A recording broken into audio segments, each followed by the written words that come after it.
তাহলে একটা প্রশ্ন, যে কখন আমরা 100% এফিসিয়েন্সি পাবো, কখন আমরা 100% এফিসিয়েন্সি পাবো? 100% এফিসিয়েন্সি আমাদের পেতে যখন হলে হিট এটাকে নেই। 1 করতে হবে, তার মানে T2টাকে 0 করতে হবে। আমার হিট লস না হলে এফিসিয়েন্সি হ্যাঁ, 100 হিট লস হবে। যদি না হয়, আর হিট লস কখন হবে না? যদি আমার সিঙ্ক টেম্পারেচার যেটা আছে সেটা আমার অ্যাবসলিউট জিরোতে থাকে। সিঙ্ক টেম্পারেচারটা যদি আমার অ্যাবসলিউট জিরোতে থাকে, তাহলে হবে কি, আমার এফিসিয়েন্সি 100% হবে। না হলে সবসময় আমার এফিসিয়েন্সি আমার 1-এর থেকে কম হবে, 100%-এর থেকে কমই হবে। মজার ব্যাপার হচ্ছে কি, এই কেসটা কার ক্ষেত্রে হচ্ছে? আইডিয়াল হিট ইঞ্জিনের ক্ষেত্রে হচ্ছে। আর কার্নো ইঞ্জিন যেটা, সেটা হচ্ছে আইডিয়াল হিট ইঞ্জিন। তার ক্ষেত্রেই আমরা দেখো 100% এফিসিয়েন্সি পাচ্ছি না, তার মানে রিয়েল লাইফ ইঞ্জিনে আদৌ পাবো না। এটা থেকে একটা ইম্পর্টেন্ট ল আসছে, সেটা হচ্ছে যে আমরা কখনো উইদাউট, আমরা হিট না ছেড়ে, কোনো মেশিন হিট যদি না সে কিছুটা রিজেক্ট করে, সে কখনো কাজ করতে পারবে না। সে যদি হিটকে ওয়ার্কে কনভার্ট করে, তাকে কিছু পরিমাণ হিট তাকে ছাড়তেই হবে। এই ব্যাপারটা আসছি পরে। আচ্ছা, সবাই একটু, আচ্ছা এইটা চলো একটু খাতা পেন সবাই রেখো সঙ্গে, এরপর একটু অঙ্ক টঙ্ক আছে, ঠিক আছে? এটা ওরা অঙ্ক না, এটা ইম্পর্টেন্ট একটা কোশ্চেন। বলছে which is the more effective way of increasing the efficiency of a Carnot engine, increasing the source temperature T1 or decreasing the sink temperature T2। আমরা তো একটা জিনিস বুঝতেই পারছি যে এটাকে আমি দুভাবে বাড়াতে পারি, T2কে কমিয়ে আমি বাড়াতে পারি, বা T1কে বাড়িয়ে বাড়াতে পারি, তাই তো? এই পার্টটাকে আমায় ছোট করতে হবে, এই পার্টটাকে আমাকে ছোট করতে হবে।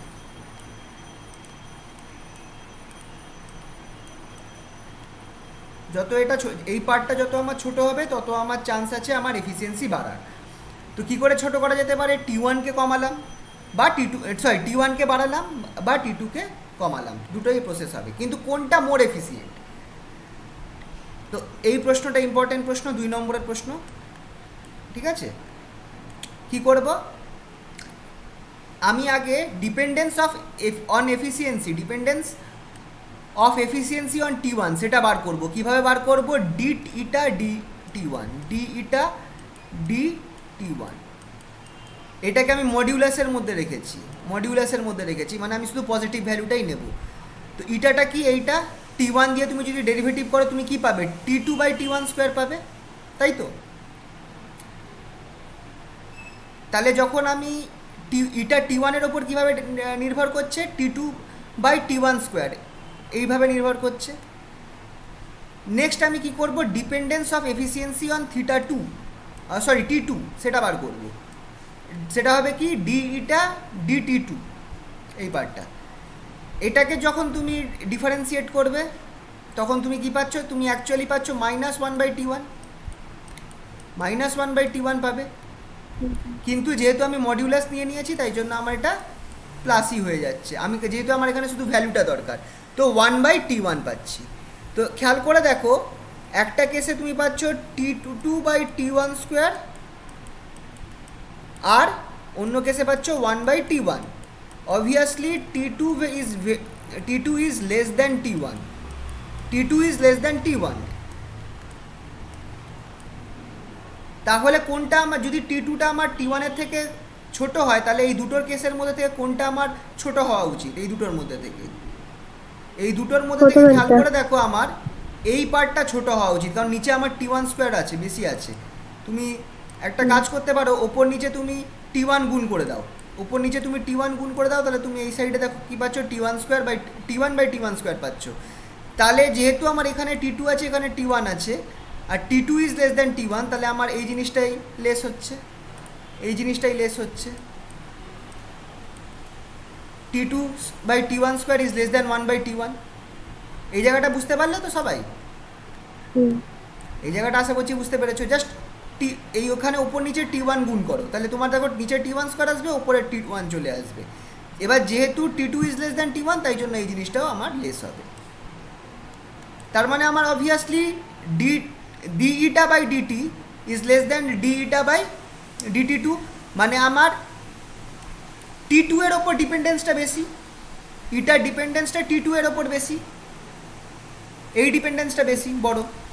তাহলে আমার বেশি এফেক্টিভ কী হবে, যদি আমি টি টুটাকে চেঞ্জ করি, টি টুটাকে চেঞ্জ করি তাহলে আমার বেশি এফেক্টিভ হবে, মানে lowering the temperature of the sink will be more effective for increasing the efficiency of the engine.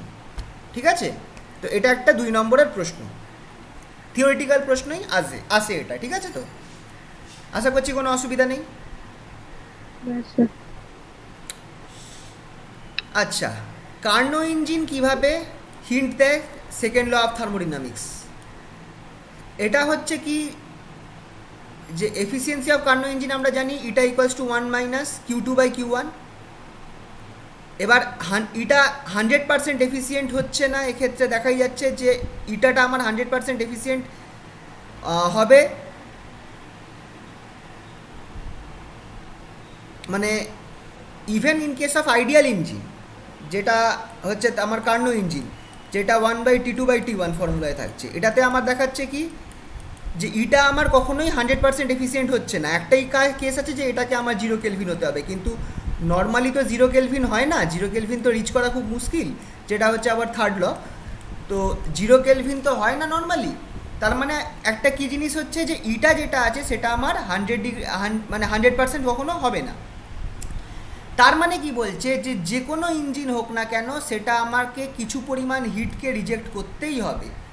Q2 পরিমাণ heat must be rejected for continuous working of the system. এটা আমি স্টার্টিংয়েও বলেছিলাম যে একটা সিস্টেম আছে সেটা ইনডেফিনিট পিরিয়ডের জন্য ওয়ার্ক ডান করতে পারে না। কেন করতে পারে না?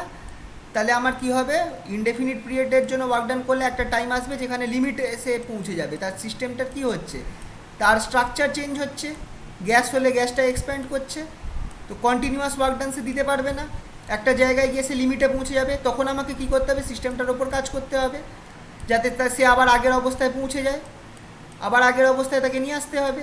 আর যখন তাকে আমি আগের অবস্থায় নিয়ে আসবো তখন সিস্টেমটা কী করছে, কিছু পরিমাণ হিট বাইরে বার করে দিচ্ছে। তার মানে কন্টিনিউয়াস ওয়ার্ক ডান পেতে গেলে কী করতে হবে, আমাকে ওয়ার্ক ডান মানে সিস্টেমটাকে কিছু পরিমাণ হিট রিজেক্ট করতে হবে। দ্যাট ইজ সম্পূর্ণ হিটকে ওয়ার্ক ডানে কনভার্ট করতে পারবে না, সিস্টেমটার টোটাল হিটকে ওয়ার্ক ডানে কনভার্ট করতে পারবে না, কিছু পরিমাণ হিট তাকে রিজেক্ট করতেই হবে। এটাই হচ্ছে আমার সেকেন্ড ল অফ থার্মোডাইনামিক্স। খুব ইম্পর্টেন্ট, খেয়াল রাখবে, একটা কোনো system complete conversion of hit to work করতে পারে না, সম্পূর্ণ হিট অ্যাবজর্ব করে সেই হিটটাকে সম্পূর্ণ ওয়ার্ক ডানে কনভার্ট করতে পারে না। এটাই হচ্ছে সেকেন্ড ল অফ থার্মোডাইনামিক্স। ঠিক আছে, খেয়াল রাখবে। আর এটাই আমাদের এই হিট ইঞ্জিন, কার্নো ইঞ্জিন থেকে আমরা বুঝতে পারছি conversion of hit completely to work is not possible, খেয়াল রাখবে। আর অবভিয়াসলি এটা তো আমি আগেই দেখালাম, Q1/Q2 equals to T1/T2 for Karnaugh engine বা রিভার্সিবল হিট ইঞ্জিন। আচ্ছা চলো কিছু প্রবলেমস দেখা যাক, একটু খাতা পেন হাতে রেখো। দেখো কি বলছে, শুনতে পাচ্ছ তো সবাই? হ্যাঁ স্যার। দেখো একটা রিভার্সিবল হিট ইঞ্জিন আছে, রিভার্সিবল ইঞ্জিন যেটা কনভার্ট করছে 1/6 of its heat input into work, 1/6 of its heat input to work. তার মানে ধরো Q1 পরিমাণ সে হিট পাচ্ছে, Q1 পরিমাণের হিটের 1/6টাকে সে ওয়ার্ক ডানে কনভার্ট করছে, তার মানে 1/6 Q1 ইকুয়ালস টু W। কথা থেকেই বোঝা গেল। তাহলে বলো তো এফিসিয়েন্সি কত হবে? 1/6 into 100। হ্যাঁ, 1/6 আপাতত রাখছি, আপাতত 1/6ই রাখছি এফিসিয়েন্সিটা, 100 এখন করছি না। ঠিক আছে, এবার এফিসিয়েন্সি দেখো পেয়ে গেছি 1/6। এবার কি বলছে, the temperature of the sink is reduced by 62 degree Celsius. Temperature of the sink is reduced by 62 degree Celsius, its efficiency is double. তার মানে নতুন এফিসিয়েন্সি কত হয়ে গেল, ডাবল হয়ে যাওয়া মানে 2/6, দ্যাট ইজ 1/3। নতুন এফিসিয়েন্সি হয়ে গেল 1/3। তো find the temperature of the source and sink. তো খুবই সিম্পল, সবার আগে প্রথম ইনিশিয়ালি তুমি যেটা আছে eta equals to 1 minus T2 by T1 ফেলো, eta equals to 1 minus T2 by T1 করবে। করছো কি অঙ্কটা নাকি? হ্যাঁ স্যার করছি। Eta equals to 1 minus T2 by T1 করবে। প্রথম এটা কত? 1/6, তার মানে এটা 1/6। এখান থেকে তোমরা কি পাচ্ছ? তোমরা T2 বাই T1 কে বার করতে পারবে। T2 by T1 equals to 1 minus 1/6, that is 5/6.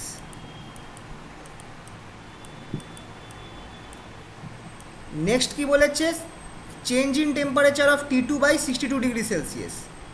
তাহলে এফিসিয়েন্সি ডবল হয়ে যাচ্ছে, মানে 1/3 হচ্ছে। তার মানে নিউ টেম্পারেচার যেটা আছে থিটা প্রাইম, আমি ধরে নিচ্ছি এক্ষেত্রে আমি কাকে চেঞ্জ করলাম? T2 কে চেঞ্জ করেছি, তার মানে 1 মাইনাস T2 প্রাইম ধরে নিলাম। ধরো T2 প্রাইম বাই T1, এই জিনিসটা আমার কত দিচ্ছে? 1/3। এখান থেকে তোমরা T2 প্রাইম বাই T1 বার করতে পারবে। T2 prime by T1 equals to 1 minus 1/3, that is 2/3। By 3। তাহলে এই দুটো ইকুয়েশন থেকে তোমরা কি পাচ্ছ? এই দুটো ইকুয়েশন থেকে তোমরা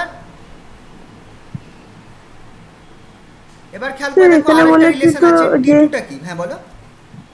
স্যার এখানে তো বলছে the temperature of the sink is reduced to 63 হ্যাঁ, তার 62 মানে degree T2 প্রাইমটা কত হবে? 62 plus 273।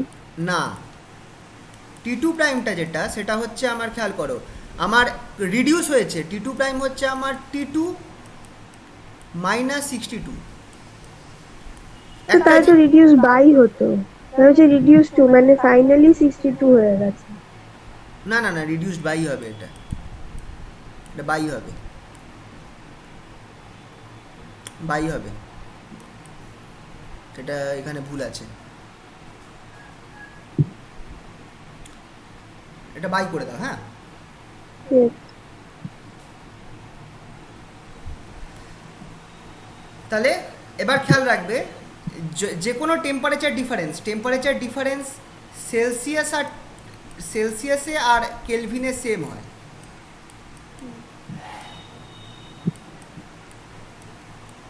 টেম্পারেচার ডিফারেন্স সেলসিয়াসে আর কেলভিনে সেম হয়। তাই জন্য যখন আমি এই দুটো কেলভিনে আছে, T2 আর T1 কেলভিনে আছে, 62টা ডিগ্রি সেলসিয়াসে আছে, কিন্তু 62টা হচ্ছে টেম্পারেচার ডিফারেন্স। তাই জন্য আমার কী হবে? এটা 62ই হবে। কারণ কি দেখো, ধরো প্রথমটা আমার 270, ধরো প্রথম টেম্পারেচারটা যেটা আছে সেটা হচ্ছে T1 ডিগ্রি সেলসিয়াস। তাহলে কেলভিনে সেটা কত হয়ে যাবে? T1 plus 273। পরের টেম্পারেচারটা আছে, কথার কথা বলছি, ধরো দুটো টেম্পারেচার আছে। একটা টেম্পারেচার হচ্ছে T1 ডিগ্রি সেলসিয়াস মানে কত? 273 প্লাস T1। আর আরেকটা টেম্পারেচার হচ্ছে T2 ডিগ্রি সেলসিয়াস, সেটা হচ্ছে আমার 273 plus T2।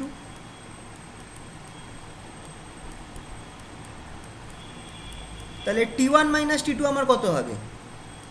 T1 minus T2 in degree Celsius, এটা কেলভিনে আছে। তাহলে খেয়াল করে দেখো, T1 minus T2 in degree Celsius,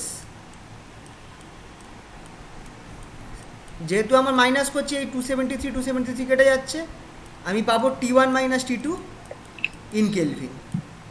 মানে কেলভিনে যদি টেম্পারেচার চেঞ্জ যদি থাকে, তাহলে কেলভিনে হোক আর সেলসিয়াসে হোক আমার ডিফারেন্সটা সেমই থাকবে। খেয়াল রাখবে এই জিনিসটা, ঠিক আছে তো? তাহলে এইটা পেলাম, T2 equals to T2 prime equals to T2 minus 62। তুমি এটা এখানে বসিয়ে দাও, বসিয়ে এইটার সাথে ইয়ে করো, ক্যালকুলেট করো।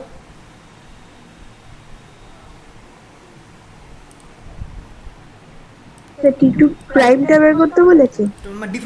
তোমাকে দুটোই T2 আর T1 বার করতে হবে।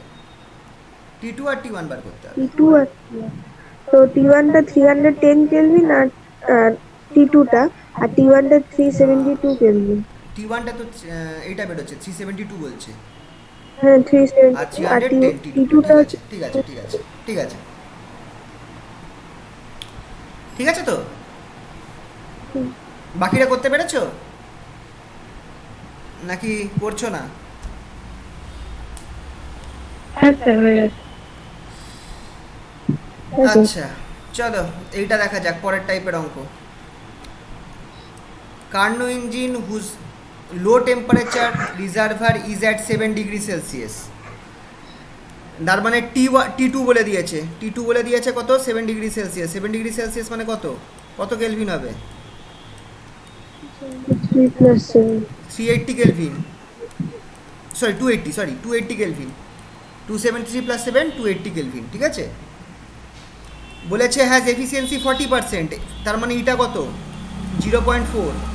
40% মানে খেয়াল রাখবে 0.4 কিন্তু fraction. Desire to increase the efficiency is 50%, মানে ইটা প্রাইম নতুন চাইছি আমি 50%, মানে 0.5। How many degree should the temperature of the source be increase. T1টা কত বাড়াবো? তো দেখো প্রথম এফিসিয়েন্সি আমি জানি, ইটা প্রথম এফিসিয়েন্সি। টেম্পারেচার T2টা কিন্তু ফিক্সড আছে এক্ষেত্রে, কারণ আমার এখানে বলছে সোর্সের টেম্পারেচার বাড়াতে। তাহলে আমি অবভিয়াসলি প্রথম পার্টটা বার করে নিতে পারবো, eta equals to 1 minus T2 minus T1, T2 by T1।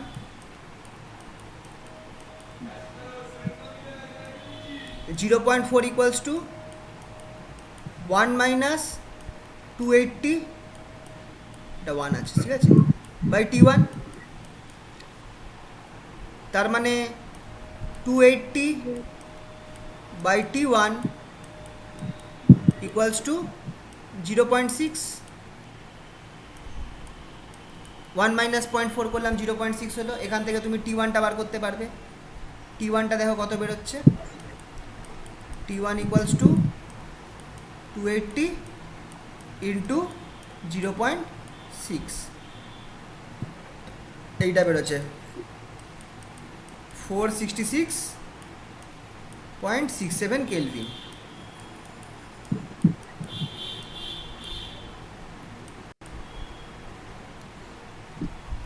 এবার নতুন এফিসিয়েন্সি কত বলেছে, নিউ এফিসিয়েন্সি ইটা প্রাইম কত 0.5 বলেছে, 0.5। 50% মানে 0.5। তোমরা তাহলে নতুন T1 কত হবে? T2টা সেম আছে, T2টা সেম আছে 280 কেলভিন।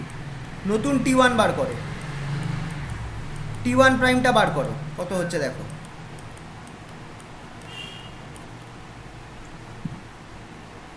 ওপরের প্রসেসটা ইউজ করবে।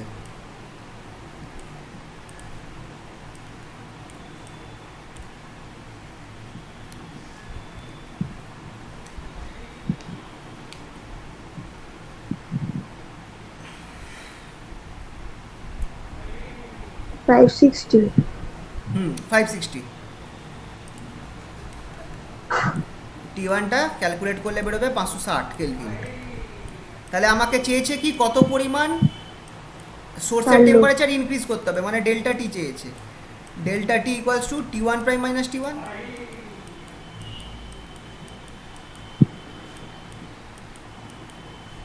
তাহলে করে কত বেরোচ্ছে 560, আর এখানে 466.7, এটা 96, সরি 93.33, 93.33 কেলভিন মতো বেরোবে। আচ্ছা, যেহেতু টেম্পারেচার ডিফারেন্স তাই জন্য এটা 93.33 ডিগ্রি সেলসিয়াসও লিখতে পারবো। যেহেতু এটা একটা টেম্পারেচার ডিফারেন্স, আমি কেলভিন আর সেলসিয়াসের সেম হবে, ঠিক আছে।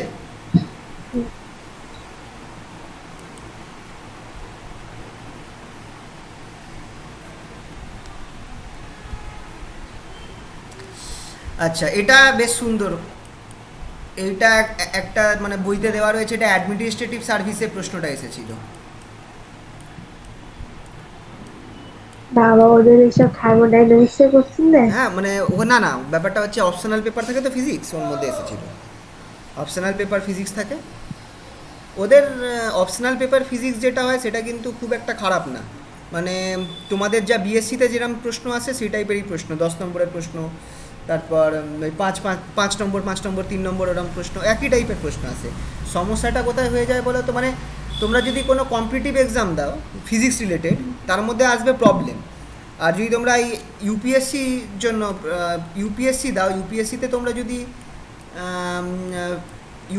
তোমরা যদি ফিজিক্স অপশনাল নাও, অপশনাল পেপারটায়, তাহলে তোমাদের যা প্রশ্ন আসবে সেইগুলো কিন্তু খুব একটা কঠিন না, খুব একটা মানে কি বলবো, ওই ট্রিকি না। যেরকম ধরো তুমি এই জ্যাম জেস্ট এইগুলো দিলে যেরকম, বা নেট গেট এইগুলোতে যেরকম ট্রিকি টাইপের প্রশ্ন আসে, নিউমেরিক্যাল টাইপ প্রবলেমস আসে, ইউপিএসসিতে কিন্তু অতটা আসে না, ওরা থিওরিটিক্যাল বেস প্রবলেম দেয়, মানে কোশ্চেন দেয় বেশিরভাগই, মানে করে যেতে পারবে। সমস্যাটা হয়ে যায় কোথায় বলো তো, 3 বছরের সিলেবাস তুমি একদিনে পরীক্ষা দিচ্ছ, 3 বছরের সিলেবাস তুমি একদিনে পরীক্ষা দিচ্ছ, তার আগের দিনই তুমি 6 ঘন্টা পরীক্ষা দিয়ে এসেছো, 6 ঘন্টার একটা পেপার তুমি দিয়ে আসবে, দুটো পেপার সরি, 6 ঘন্টা তুমি আগের দিন দুটো পেপার দেবে, পরের দিন আবার তোমার 3টে ইয়ার্সের সিলেবাস, দুটো পেপার অপশনাল দিতে হবে।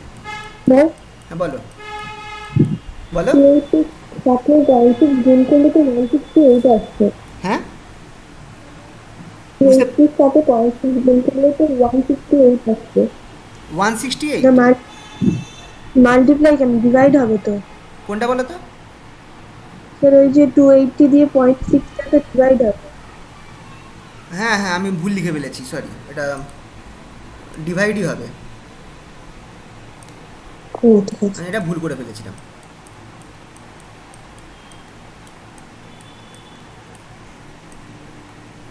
সে মানে ফিজিক্সে দুটো পেপার পরীক্ষা দিতে হবে? হ্যাঁ, অপশনাল পেপার দুটো, অপশনাল তুমি যাই নাও না কেন সব দুটো পেপার হবে, ফিজিক্সে দুটো পেপার দিতে হবে? মানে দুটো পেপারে তোমার ওই 3 বছরের সিলেবাসটাকেই তোমার দুটো পেপারে দেওয়া রয়েছে। ধরো ফার্স্ট ইয়ার সেকেন্ড ইয়ার তোমার একটা পেপার, আর থার্ড ইয়ারের একটা পেপার, এরকম একটা ব্যাপার আর কি। তুমি যে কোনো সাবজেক্ট অপশনাল নাও না কেন, হিস্ট্রি নাও জিওগ্রাফি নাও, সবেতেই তোমার দুটো পেপার, ওই যেগুলো নেয় সবাই অ্যানথ্রোপোলজি নেয়, অনেকে অনেকে কি ফিলোজফি নেয়, ফিলোজফি বলছি, সাইকোলজি নেয়, সবগুলোই তোমার অপশনাল পেপার মানেই দুটো দিতে হবে। যাই হোক, এই অঙ্কটা দেখা যাক কি বলছে, দেখো সহজ কিন্তু কঠিন খুব একটা না, এটা খুব বেশি হলে 2 নম্বরের হবে। বলছে একটা ইনভেন্টার, সে একটা ইঞ্জিন বানিয়েছে যেটা কাজ করছে 600 কেলভিন আর 300 কেলভিনের মধ্যে, আর সেটার এফিসিয়েন্সি 52%, তার ক্লেমটার ওপর কমেন্ট করো। সে বলছে যে সে এইরকম একটা মেশিন বানিয়েছে যেটা 52% এফিসিয়েন্ট, তোমার কি মনে হয় ক্লেমটা কি হবে? এবার এটাই হচ্ছে প্রবলেম, এই টাইপের এই ইউপিএসসির মধ্যে যে ফিজিক্স, তার মধ্যে লেখা গল্প লেখা টাইপের জিনিস থাকে বেশি।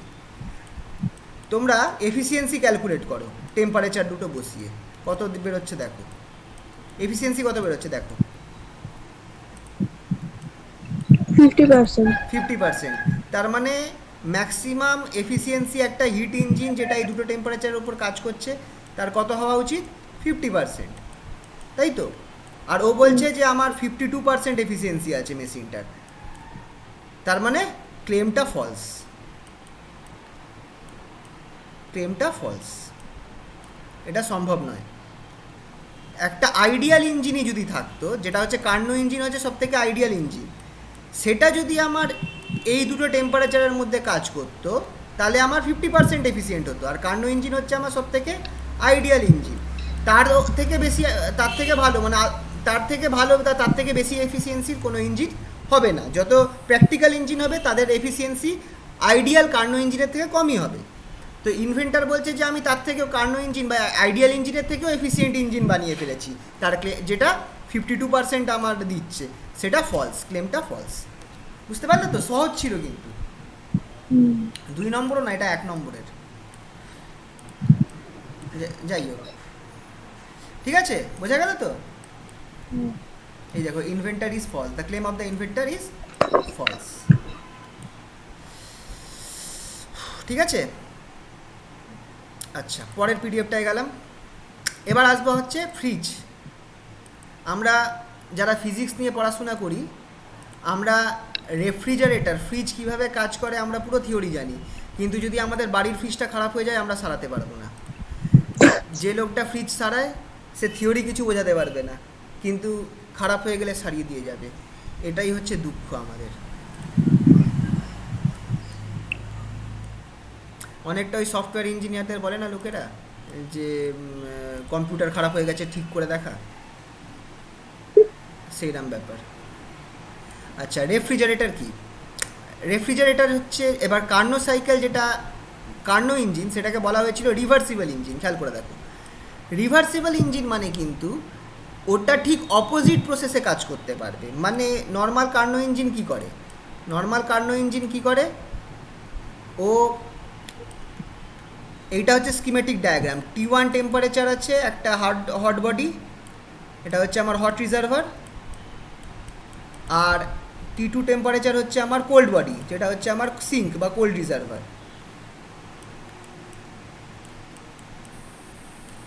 হিট ইঞ্জিন কি করে, হিট ইঞ্জিন করছে কি, Q1 পরিমাণ হিট আমার হট রিজার্ভার থেকে নিচ্ছে, Q2 পরিমাণ হিট রিজেক্ট করছে, আর W পরিমাণ ওয়ার্ক কাজ করছে।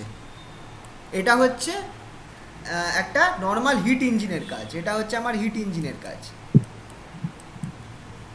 কিন্তু রেফ্রিজারেটর মানে এটা তো যেহেতু কার্নো ইঞ্জিন একটা রিভার্সিবল ইঞ্জিন, তার মানে এটা ঠিক অপোজিট ফেজে কাজ করতে পারবে। অপোজিট ফেজে কাজ করা মানে কি, যে কাজটা এখানে আমি দেখাচ্ছি তার সম্পূর্ণ উল্টো কাজও করতে পারে। মানে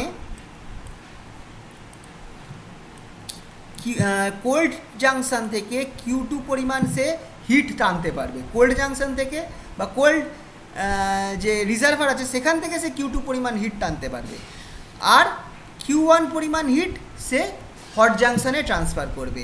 কিন্তু এর জন্য আমাকে কি করতে হবে, অবভিয়াসলি সিস্টেমের ওপর কাজ করতে হবে। মানে এই ক্ষেত্রে আমাকে কাজ করতে হবে সিস্টেমের ক্ষেত্রে। দেখো জাস্ট অপোজিট হয়ে গেল, হিটের ডাইরেকশন চেঞ্জ হয়ে গেল, ওয়ার্কের ডাইরেকশন চেঞ্জ হয়ে গেল। দেখছো তো, হিটের ডাইরেকশন চেঞ্জ হয়ে গেল, বাকি ভ্যালুগুলো সব সেম আছে, হিটের ডাইরেকশনটা চেঞ্জ হয়ে গেল আর ওয়ার্কের ডাইরেকশনও চেঞ্জ হয়ে গেল। তাহলে সিস্টেমের, তাহলে হিট ইঞ্জিন কি করে, হট জাংশন থেকে Q1 হিট নিচ্ছে, হট রিজার্ভার থেকে হিট রিজার্ভার থেকে Q1 হিট নিচ্ছে, আর কোল্ড রিজার্ভারে Q2 হিট ছেড়ে দিচ্ছে, আর ওই যে এক্সট্রা হিট সে পেয়েছে তার কাছে থাকছে সেটা দিয়ে সে ওয়ার্ক ডান করছে, W1 ওয়ার্ক ডান করছে।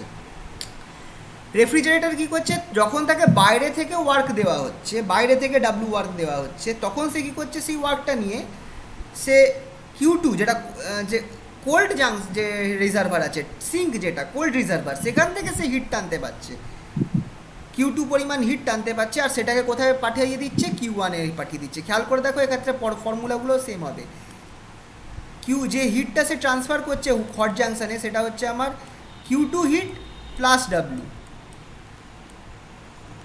এক্ষেত্রে খেয়াল করে দেখো সে নিজে তো Q2 হিট নিচ্ছে, আবার W পরিমাণ ওয়ার্ক ডান করা হচ্ছে, তাহলে সে যে হিটটা এই হট জাংশনে পাঠাবে সেটা কত হবে, Q1 equals to Q2 plus W হবে, ঠিক কি না?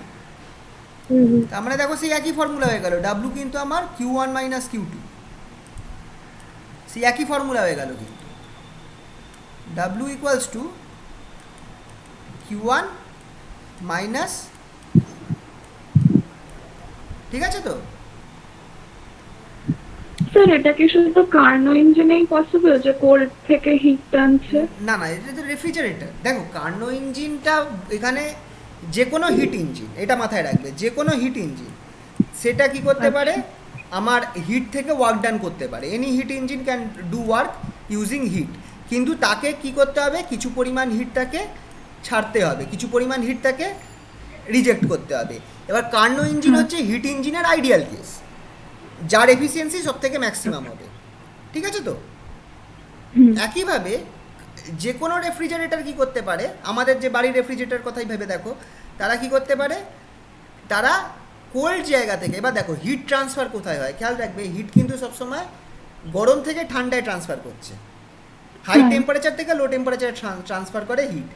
কিন্তু কখনোই উল্টোটা হয় কি, যে নর্মাল অবস্থায় মানে কোল্ড থেকে হট জায়গাতে, মানে ঠান্ডা থেকে গরমের দিকে আমার হিট ট্রান্সফার তো হয় না কখনো। তো এই যে রেফ্রিজারেটরের ক্ষেত্রে এই ঘটনাটা ঘটছে, তোমরা খেয়াল করো, আমার কোল্ড জাংশন থেকে হিট টেনে নিয়ে সে হট জাংশনে ফেলে, মানে হট রিজার্ভারে দিয়ে দিচ্ছে, কোল্ড বডি থেকে হিট টানছে আর হট বডিতে দিয়ে দিচ্ছে। তো যে কোনো রেফ্রিজারেটর এই কাজ করতে পারে, আর কার্নো ইঞ্জিনটা আইডিয়াল রেফ্রিজারেটর হিসেবে কাজ করবে, বুঝতে পারলে তো? যেহেতু কার্নো ইঞ্জিনটা আমার আইডিয়াল হিট ইঞ্জিন, একই, আর কার্নো ইঞ্জিনটা একই সাথে রিভার্সিবলও, তাই রিভার্স প্রসেসে কাজ করলে কার্নো ইঞ্জিনটা হয়ে যাবে আইডিয়াল রেফ্রিজারেটর, বুঝতে পারলে? হ্যাঁ স্যার। Ideal refrigerator. তাহলে এবার এটার ক্ষেত্রে আমার দেখো, নর্মালি তোমরা ফ্রিজের কথাই ভেবে দেখো না, আমরা যদি ফ্রিজ অফ রাখি, ফ্রিজে কি হচ্ছে, ফ্রিজের ভেতরে আমার যে ফ্রিজের ভেতরে যে আমার মেন রেফ্রিজারেট বক্সটা আছে যেটা, সেটার মধ্যে আমার কন্টিনিউয়াসলি ঠান্ডা হয়ে যাচ্ছে, সেটা যখন আমি ফ্রিজ অফ রাখছি সেটা আমার গরম থাকছে। ফ্রিজ আমি অন করার পর কিছুক্ষণ পর কী হচ্ছে, আমি দেখছি যে ফ্রিজের যে আইস বক্স হোক বা ফ্রিজের যে মেন বক্সটা হোক ভেতরটা, সেটা ঠান্ডা হয়ে যাচ্ছে। তার মানে কি হচ্ছে, ওইখানটায় যে হিটটা ছিল, ফ্রিজের ভেতরে যে হিটটা ছিল, ওই হিটটাকে টেনে বার করে সে বাইরে ফেলে দিচ্ছে, ওই বক্সের বাইরে হিটটাকে ফেলে দিচ্ছে, তাই তো? এবার ক্রমশ আমার কি হচ্ছে, আমার হিট, আমার ফ্রিজের ভেতরটা ঠান্ডা হতে থাকছে। তার মানে কি হচ্ছে, আমার কন্টিনিউয়াসলি হিট ফ্রিজের ভেতর থেকে হিটটাকে টেনে বার করছে, বার করে সেটাকে বাইরে ফেলে দিচ্ছে। তার মানে এক্ষেত্রে আমার এই ঘটনাটাই ঘটছে, কোল্ড বডি থেকে বা কোল্ড পার্ট থেকে হিট বার করে সেটাকে হট পার্টে, মানে ফ্রিজের বাইরেটা তো গরম আছে, ফ্রিজের বাইরে ট্রান্সফার করে দিচ্ছে হিটটা, ঠিক আছে? এই ঘটনাটাই আমার রেফ্রিজারেটর করছে। কিন্তু এটা কখন ঘটবে? নর্মালি তো নর্মাল অবস্থায় হিট তো কখনো আমার কোল্ড থেকে হট বডিতে ট্রান্সফার করে না, ঠান্ডা থেকে গরমে তো আমার হিট ট্রান্সফার হয় না, হিট সবসময় গরম থেকে ঠান্ডার দিকে ট্রান্সফার করে। তো সেই পরিস্থিতিতে কখন আমার ফ্রিজটা কাজ করছে, যখন আমি কারেন্ট অন করছি, মানে ফ্রিজকে আমি পাওয়ার দিচ্ছি, মানে ফ্রিজের কম্প্রেশনটা কাজ করছে, কম্প্রেসার যেটা থাকে ফ্রিজে, সেটা আমার এই ওয়ার্ক ডানটা করছে। এই ওয়ার্ক ডানটা করার ফলে কি হচ্ছে, সে আমার ঠান্ডা জায়গা থেকে হিট নিতে পারছে, আর সেই হিটটাকে গরম জায়গায়, মানে যেটা নেচারের বিপরীতে কাজ করছে। কিন্তু তার জন্য আমাকে কি করতে হচ্ছে, ফ্রিজটাকে আমাকে মানে ওয়ার্ক ডান দিতে হচ্ছে, বাইরে থেকে work done, external work done দিতে হচ্ছে through means of electric energy, current আমরা চালু করছি, তার ফলেই এই কাজটা করতে পারছে, ঠিক আছে তো? So work must be done on the system, যদি আমাকে, কারণ এখানে আমার কি হচ্ছে, হিট আমার কোল্ড বডি থেকে হট বডিতে ট্রান্সফার হচ্ছে, তাই জন্য work must be done on the system. এইটা হচ্ছে রেফ্রিজারেটরের স্কিমেটিক ডায়াগ্রাম, ডাইরেকশানগুলো সব উল্টো আছে, একদম হিট ইঞ্জিনের মতোই, জাস্ট অ্যারোগুলো উল্টো, ঠিক আছে? হিট ইঞ্জিনের মতোই ছবি, অ্যারোগুলো শুধু উল্টো। এবার এফিসিয়েন্সি কি হবে হিট ইঞ্জিনের ক্ষেত্রে? তো আমি এফিসিয়েন্সি, হ্যাঁ বলো বলো। স্যার বলছি, একটা ফ্রিজ যখন প্রথম কেনা হয় তখন তো ওটার আর কোল্ড থাকে না ভেতরটা, তাহলে তখন ওটা ঠান্ডা হয় কি করে? আরে ওটাই তো বলছি, তুমি ফ্রিজ বন্ধ রয়েছে, ফ্রিজ বন্ধ রয়েছে, অনেকক্ষণ বন্ধ করে রেখে দিয়েছো, তুমি খুলে দেখো ভেতরটা কি আছে, গরম আছে, বাইরের টেম্পারেচার আর ভেতরের টেম্পারেচার সেম, তাই তো? এবার তুমি ফ্রিজটা অন করলে, কিছুক্ষণ পর কি দেখবে, ফ্রিজ খুললে ভেতরটা ঠান্ডা হয়ে গেছে। হ্যাঁ। তার মানে কি ঘটলো, ফ্রিজটা ছিল, ফ্রিজের ভেতরে আমার টেম্পারেচার T1 ছিল, বাইরের টেম্পারেচারও T1 ছিল। এই যে পেছনে দেখবে যে তারগুলো লাগানো আছে আর নিচে একটা কম্প্রেসার বসানো থাকে, ওইগুলো কি জন্য কি হয়, এবার এইটার টেম্পারেচার তোমার ফল করছে, এটার টেম্পারেচার ক্রমশ ফল করছে, T2 হয়ে যাচ্ছে, T2 লেস দ্যান T1। তো টেম্পারেচার যে ফল করছে, কিভাবে ফল করছে, তার মানে নিশ্চয়ই আমার হিটটাকে বাইরে নিয়ে যাচ্ছে, হিটটাকে সে বাইরে নিয়ে যাচ্ছে। যত আমার হিটটাকে সে, কিন্তু এখানে ট্রান্সফারটা কিরম হচ্ছে, T2 থেকে T1, মানে কোল্ড থেকে হটে আমার হিটটা ট্রান্সফার হচ্ছে, বাইরেটা তো হট আছে। হ্যাঁ বলো। হ্যাঁ, প্রথমে তো টেম্পারেচারটা তো সেমই আছে, মানে দুটোই তো T1, তখন তো কোল্ড থেকে হট, মানে সেটা তো হচ্ছে না, ওই যে ওয়ার্ক ডান করছি না, বাইরে আমি কারেন্ট দিয়ে দিচ্ছি, কারেন্টটা তো আমার ওয়ার্ক ডান করছে, কারেন্টটা তো আমার ওয়ার্ক ডান করছে, সেটার জন্য হচ্ছে না। ও তুমি বলছো যে, ও আচ্ছা বুঝতে পেরেছি, তুমি বলতে চাইছো যে প্রথমে তো কোনো টেম্পারেচার ডিফারেন্স নেই, হ্যাঁ তো কিভাবে এটা কার্নো ইঞ্জিনের মতো কাজ করছে, তাই বলতে চাইছো তো? হ্যাঁ হ্যাঁ এবার দেখো রেফ্রিজারেটরে কিন্তু মেন কাজটা হবে ওয়ার্ক ডানটার জন্য। এই ওয়ার্ক ডানটা দেওয়ার ফলেই তোমার কিন্তু সে Q2 হিট নিতে পারছে। কার্নো ইঞ্জিনের ক্ষেত্রে বা হিট ইঞ্জিনের ক্ষেত্রে তোমার কিন্তু ওয়ার্ক ডানটা মেন নয়, মেন হচ্ছে টেম্পারেচার ডিফারেন্সটা। কারণ হিট সবসময় আমার হাই টেম্পারেচার থেকে লো টেম্পারেচারে ফ্লো করে। তার মানে যখনই আমার দুটো হাই টেম্পারেচার আর লো টেম্পারেচার এক্সিস্ট করবে, তখনই আমি একটা ওয়ার্ক ডান পেতে পারবো using a hit engine.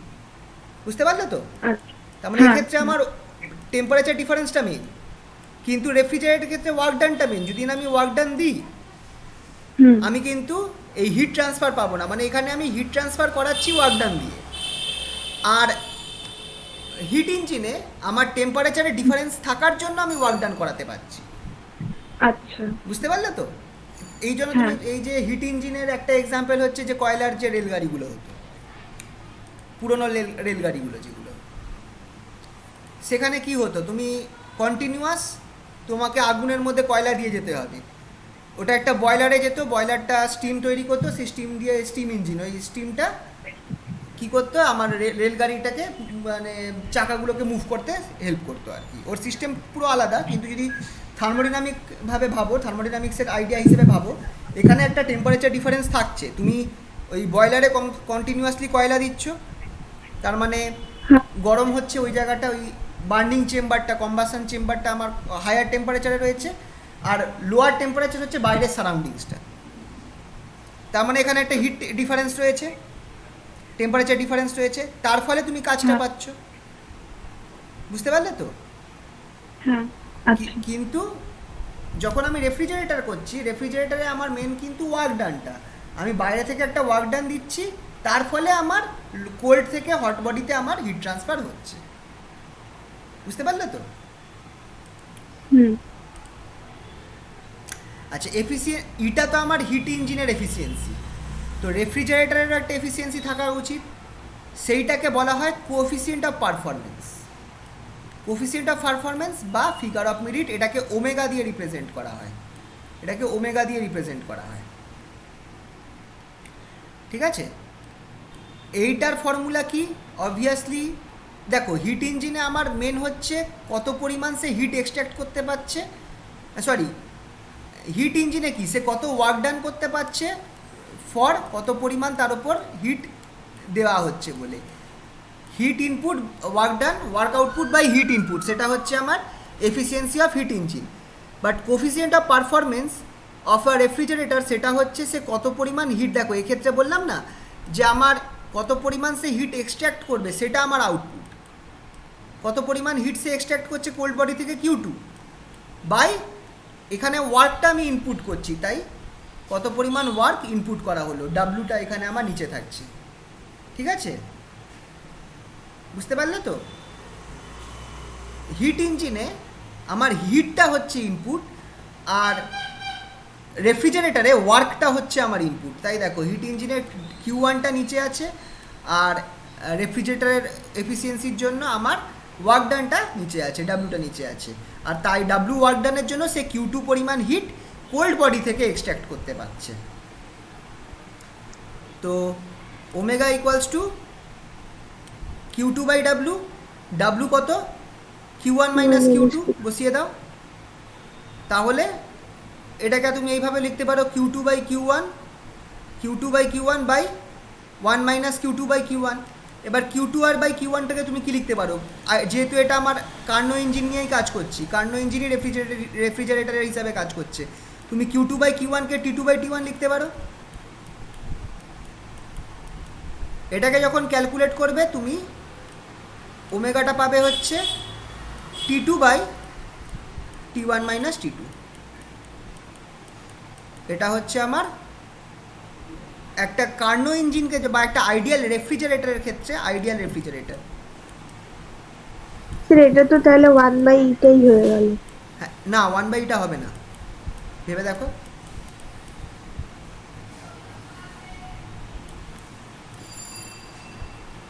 One by ইটা হচ্ছে না, এখানটায় কিন্তু Q2 আছে। ওয়ান বাই ইটা হতো যদি এখানে Q1 ও, থাকতো। এই যে Q1 থাকে। এটা হচ্ছে ফর্মুলা।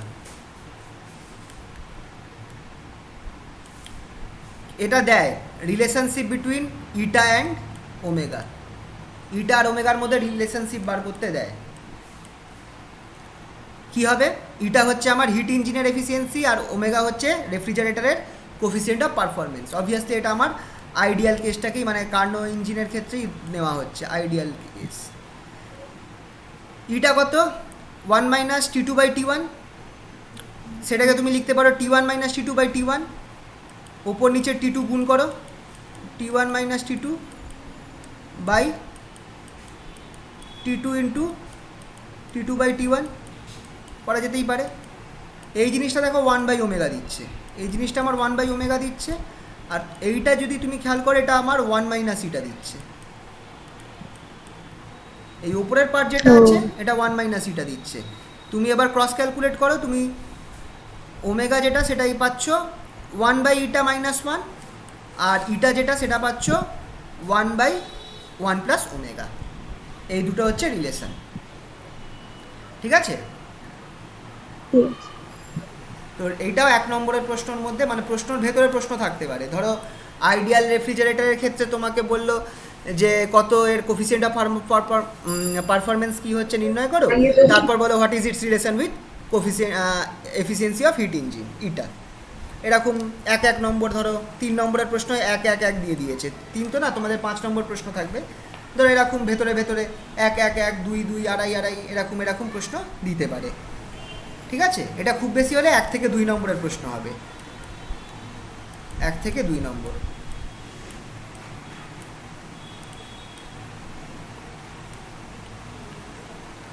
ঠিক আছে, কোনো অসুবিধা আছে এখানে? না স্যার। আচ্ছা, একটা কার্নো ইঞ্জিন যেটা রিভার্স অর্ডারে কাজ করছে, মানে রেফ্রিজারেটরের মতো করে কাজ করছে, সেটা তাকে আমরা দেখো কাজ একই করছে, কিন্তু ওটাকে আমরা দুটোভাবে ব্যাখ্যা করতে পারি। একটা হচ্ছে সে কোল্ড বডিকে আরও ঠান্ডা করছে, মেকিং কোল্ড বডি কুলার। কাজ কিন্তু একই, কিন্তু সে কী করছে খেয়াল করো, এটা যদি আমার কোল্ড বডি হয়, এখান থেকে সে হিট এক্সট্র্যাক্ট করছে, তার মানে আমার কোল্ড বডিটা আমার কী হবে, আরও ঠান্ডা হতে থাকবে। তো এই অবস্থায় এটাকে আমি একটা রেফ্রিজারেটর বলবো, যেহেতু সে কী করছে ঠান্ডা জিনিসকে আরও ঠান্ডা করছে, কোল্ড বডিকে কুলার করছে। আর উল্টো দিকটা দেখো, সে একটা হট বডিকে হিট দিচ্ছে, মানে একটা গরম বডিকে আরও গরম করে দিচ্ছে। সেই অবস্থায় এটাকে আমি একটা হিট পাম্প বলবো, মেকিং হট বডি হটার। একই কাজ করছে, কিন্তু এটা দুটো নাম হতে পারে, একটা হচ্ছে রেফ্রিজারেটর আর একটা হচ্ছে হিট পাম্প, ডিপেন্ডিং আপন আমি ওটাকে কোন অংশটা দেখছি। যদি আমি ব্যবহার করি একটা ঠান্ডা বস্তুকে ঠান্ডা করার জন্য, তাহলে সেটা রেফ্রিজারেটর বলবো, আর যদি ওটাকে আমি একটা গরম বস্তুকে গরম করার জন্য ব্যবহার করি, সেটাকে আমি হিট পাম্প বলবো। কিন্তু মজার ব্যাপার একই জিনিস। আচ্ছা, আরেকটা মজার ব্যাপার দেখো, আচ্ছা যখন আমরা এই সোর্স আর সিঙ্ক ধরি না, নর্মালি আইডিয়াল মানে কার্নো ইঞ্জিনের ক্ষেত্রে সোর্স আর সিঙ্ক যখন আমি ধরি, আমরা ধরতে পারি যে এইগুলো কিন্তু, এই যে সোর্স আর সিঙ্ক যখন আমি নাম দিচ্ছি, তখন একটা জিনিস খেয়াল রাখবে, এইগুলো infinite amount of heat transfer করতে পারে, এটা আমরা ধরে নিচ্ছি। যখন কার্নো সাইকেল আমরা ইউজ করছি, তখন আমরা সোর্স আর সিঙ্ক কথাটা নাম দিচ্ছি, বা রিজার্ভার কথাটা নাম দিচ্ছি, হট রিজার্ভার, কোল্ড রিজার্ভার। মানে কি, এই যে দুটো আছে সোর্স আর সিঙ্ক, সোর্সটা আমার ইনফাইনাইট অ্যামাউন্ট অফ হিট দিতে পারবে,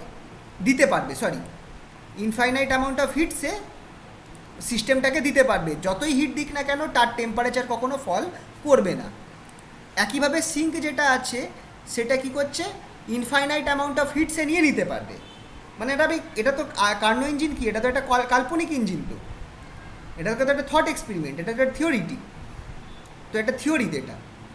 তো একইভাবে যে আমাদের সেকেন্ড ইঞ্জিনটা, মানে সিঙ্ক যেটা আছে, সেটা ইনফাইনাইট অ্যামাউন্ট অফ হিট নিতে পারবে, কিন্তু ওর টেম্পারেচারও আমার চেঞ্জ হবে না, টেম্পারেচার T2ই ফিক্স থাকবে। কিন্তু যখন আমরা নর্মাল ওয়ার্কিং ইঞ্জিনের কথা ভাববো, তখন আর এটা রিজার্ভার হবে না, তখন এটা হট বডি হবে আর কোল্ড বডি হবে। সেক্ষেত্রে কিন্তু আমার যত আমার হট বডি থেকে হিট বেরোবে সেটা আমার ঠান্ডা হবে, আর কোল্ড বডি থেকে যত হিট ঢুকবে সেটা আমার হট হতে থাকবে, মানে তার টেম্পারেচার বাড়তে থাকবে। ঠিক আছে? হট বডি আর কোল্ড বডি যদি বলি, সেক্ষেত্রে বুঝতে পারতে হবে যে টেম্পারেচার চেঞ্জ হতে পারে। এটাই হচ্ছে difference between source sink and hot body and cold body. যদি রিজার্ভার কথাটা থাকে,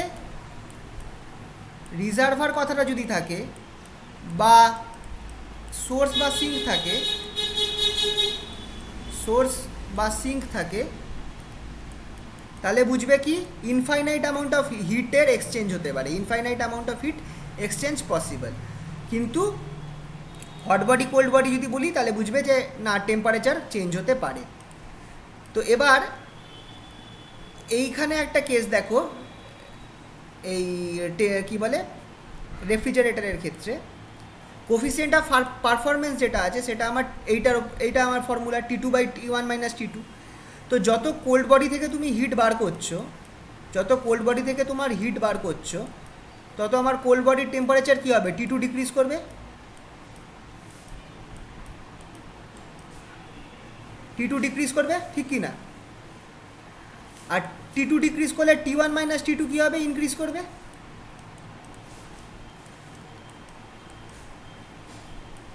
যত তুমি হিট বার করবে কোল্ড বডি থেকে, তত তোমার T2টা ডিক্রিজ করবে, ওপরের অংশটা ডিক্রিজ করছে আর নিচের অংশটা ইনক্রিজ করছে। তার মানে কোফিসিয়েন্ট অফ পারফরমেন্স আমার ফল করতে থাকবে। কোফিসিয়েন্ট অফ পারফরমেন্স যেটা আছে সেটা আমার ফল করতে থাকবে যত তুমি যত তোমার ফ্রিজটাকে ঠান্ডা, যত তোমার রেফ্রিজারেটর ঠান্ডা করবে, তত কোফিসিয়েন্ট অফ পারফরমেন্স ফল করবে। তার মানে তোমাকে আরও বেশি কোল্ড বডিকে আরও বেশি ঠান্ডা করার জন্য তোমাকে বেশি কাজ করতে হবে, মোর ওয়ার্ক ইজ রিকোয়ার্ড। তুমি ধরো একটা টেম্পারেচার T2 ছিল, সেটাকে কমিয়ে তুমি T2 প্রাইম করেছো, তুমি যদি ওটাকে আরও ফার্দার একই অ্যামাউন্ট কমাতে চাও, T1 সেই মানে আরও T2 প্রাইম অ্যামাউন্ট কমাতে চাও, তোমাকে এক্ষেত্রে বেশি ওয়ার্ক ডান করতে হবে। বুঝতে পারলে? তার মানে ফ্রিজের এফিসিয়েন্সি কমছে, যত আমার কোল্ড বডি যত ঠান্ডা হবে, তত আমার ফ্রিজের এফিসিয়েন্সি বা পারফরমেন্স কমতে থাকবে।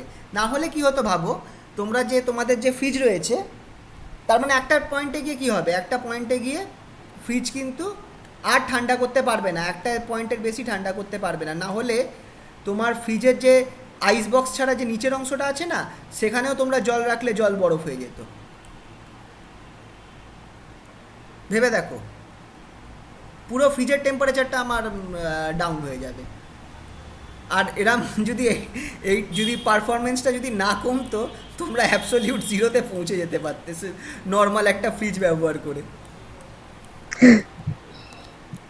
কারণ পারফরমেন্স যদি একই থাকে, তো কোল্ড বডিকে আরও কোল্ড করতেই থাকবে, একটা টাইমে অ্যাবসলিউট জিরো রিচ করে যাবে। স্যার এই কম্প্রেসারটা তো মাঝে মাঝে বন্ধ হয়ে যায়, তাই ওই সময়টা হয়তো হিট ট্রান্সফার হয় না নাকি? না, বলছি তুমি ধরো এমন ফ্রিজ বানাবে যে কন্ডেন্সার বন্ধ হবে না, কন্টিনিউয়াসলি হিট হতে থাকবে, তাহলে তো তুমি অ্যাবসলিউট জিরোতে পৌঁছে যেতে পারো। মানে অ্যাবসলিউট জিরো কি পৌঁছানো চারটিখানি ব্যাপার? মানে অ্যাবসলিউট জিরো মানে তুমি ধরো এই লিকুইড নাইট্রোজেন যেটা আছে, কত 173 ডিগ্রি সেলসিয়াস মেবি, নাকি এরকম কিছু একটা সংখ্যা আছে। যে ক্রায়োজেনিক শুনেছো ক্রায়োজেনিক কথাটা? হ্যাঁ, ওই যে প্রিজারভেশন করে তো। হ্যাঁ, এইটাতে না মানে জমে যাবে, কোনো লিভিং বিং থাকবে না, সে পুরো জমে যাবে। এই এত টেম্পারেচার থাকে না, এরাম নাকি, আমার ঠিক সংখ্যাটা মনে নেই, নাকি 73 ছিল, 179 কি ওরকমই কিছু একটা, তো 179 মতন, 179 না, ওরকমই মানে কিছু থাকবে না। বুঝতে পারছো তো? মানে এত ঠান্ডা, ওই ঠান্ডাতে তোমার যদি জাস্ট মানে কথার কথা বলছি, যদি ফ্রিজ এরকম একটা টেম্পারেচারে থাকে, তুমি ফ্রিজটা খুলবে, তুমি বরফ হয়ে যাবে। হিট না মানে এরকম লিটারেরি বন্দুক বানানো যেত যেটা মানুষকে ফ্রিজ করে দিতে পারে। এই যে কার্টুনে দেখা না হ্যাঁ। ফ্রিজিং রে, হ্যাঁ হ্যাঁ ওই টাইপের বন্দুক সত্যিকারের বানানো যেত তাহলে, যে মানুষকে একদম ফ্রিজ করে দেবে, স্যাড করে ফ্রিজ করে দিলে। আর মানে কি বলবো, মানে তাহলে আর কোনো গুলি গোলার দরকার পড়তো না, সবাই ফ্রিজিং গান নিয়ে বেরোতো। স্যার মানে 0 কেলভিনটা রিচ করা খুব কঠিন আর কি, মানে অসম্ভব বলতে -273 পারো, ডিগ্রি হ্যাঁ। সেলসিয়াস। আচ্ছা তুমি একদম যত তুমি 0 কেলভিনের দিকে যাবে হ্যাঁ তত তোমার হার্ড হতে থাকবে এটা রিচ করা। যত আচ্ছা। তুমি টেম্পারেচার ফল করবে, কমবে, তত তোমার আচ্ছা। 0 কেলভিনে যাওয়াটা তোমার মানে হার্ড হতে থাকবে, মুশকিল হতে থাকবে কম। এরম করে তুমি অ্যাবসলিউট জিরোতে, একদম ডট অ্যাবসলিউট জিরোতে তুমি কখনোই রিচ করতে পারবে না, কারণ ডট অ্যাবসলিউট জিরো হচ্ছে এমন টেম্পারেচার যেখানে মলিকিউলসরা পর্যন্ত মলিকিউলস বলছি, অ্যাটমসের মুভমেন্ট পর্যন্ত থেমে যায়, আচ্ছা। অ্যাটমসের মুভমেন্ট পর্যন্ত থেমে যাবে। এই যে হাওয়া যে কন্টিনিউয়াসলি, তুমি যদি এভরি টাইম, অবশ্য তাদের এনার্জি জিরো হবে না, বাট কাইনেটিক এনার্জিটা জিরো হয়ে যায়, হ্যাঁ ওটা হ্যাঁ মলিকিউলস এর কাইনেটিক সুপার কনডেনসেট যেটাকে বলে। তো এই পরিস্থিতি, তো এই যে যেটা বললাম না যে অ্যাবসলিউট জিরোতে পৌঁছানো খুব মুশকিল, এটাই হচ্ছে থার্ড ল অফ থার্মোডিনামিক্স। আচ্ছা থার্ড ল অফ থার্মোডিনামিক্স হচ্ছে যে তুমি অ্যাবসলিউট জিরোতে রিচ করতে পারবে না, যত অ্যাবসলিউট জিরোর কাছে যাবে তত তোমার ফার্দার মানে টেম্পারেচার কম করা মুশকিল হতে থাকবে, ঠিক আছে। মানে টেম্পারেচার ডিফারেন্সটা বেড়ে যাচ্ছে বলে ওটার আর কি তখন আর কি হ্যাঁ মানে ওরকম, বা কোনো এমন যদি প্রসেস থাকুক না কেন যেটা দ্বারা তোমরা কন্টিনিউয়াস তুমি টেম্পারেচার তুমি লো করতে পারো, তারপরও তুমি অ্যাবসলিউট জিরোর কাছাকাছি পৌঁছতে তোমার কষ্ট হবে। আচ্ছা এটা একটা ঠিক আছে। রুল বলতে পারো, একটা ল অফ ইউনিভার্স বলতে পারো, নেচার, ল অফ নেচার বলতে পারো। সে যদি একটা মানে হাই ফাংশন করা বা একটা বিশাল কিছু এরকম টাইপের কম্প্রেসর বানানো যায় না সে যেটা তো অনেক আছে, সে তো বানিয়েছে, সে নিউক্লিয়ার পাওয়ার্ড তোমরা ইন্টারনেটে পড়ো, নিউক্লিয়ার পাওয়ার্ড এরকম রয়েছে যে যেটা প্রায় তোমার খুব কাছাকাছি ভ্যালুতে তোমার চলে যাচ্ছে অ্যাবসলিউট জিরোতে, প্রায় 0 কেলভিন এরকম কিছু একটা চলে যায় এখন অবধি যেটা আছে, হাইয়েস্ট মেবি এরকম সংখ্যা কিছু একটা, কিন্তু একদম অ্যাবসলিউট জিরো হবে না, কাছাকাছি যাচ্ছে, কিন্তু একদম অ্যাবসলিউট জিরোতে রিচ করা, আর এইটা করতে প্রচুর পরিমাণ ওয়ার্কটার দরকার, মানে নিউক্লিয়ার পাওয়ার্ড সামথিং দরকার আছে। তোমরা এখন তো এ তো তৈরি হয়েছে, তোমরা দেখো কত পরিমাণ। বাপরে মৈনাক এখন আসছে, ভুলে গেছিল মনে হয়।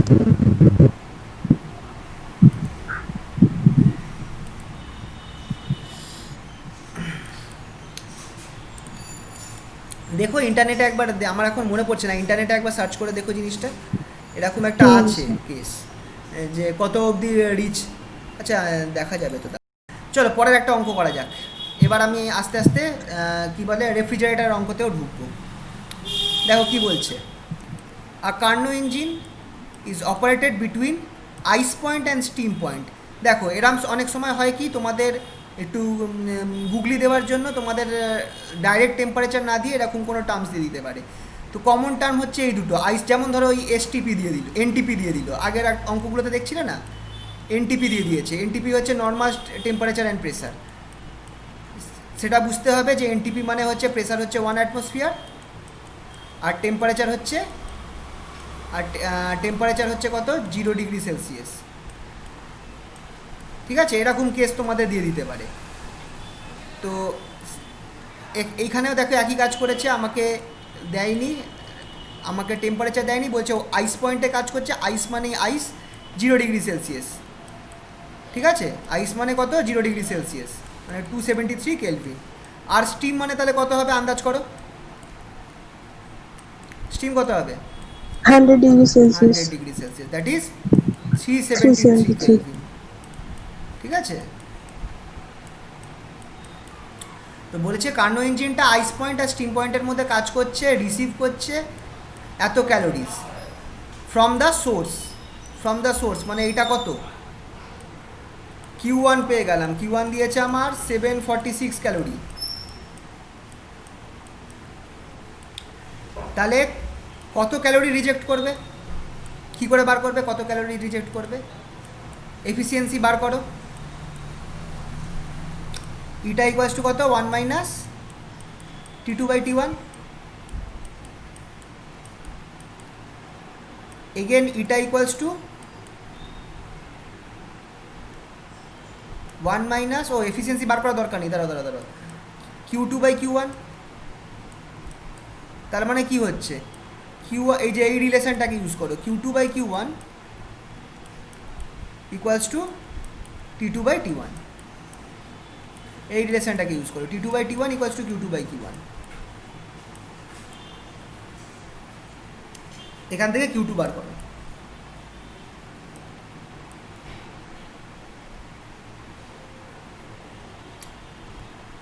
T2 কত, 273, T1 373,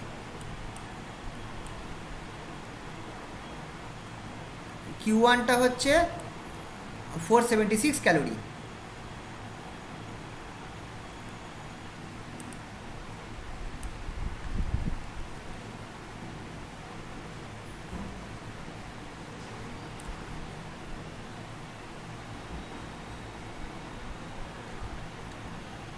দেখো Q2টা বেরোচ্ছে 546 ক্যালোরিজ।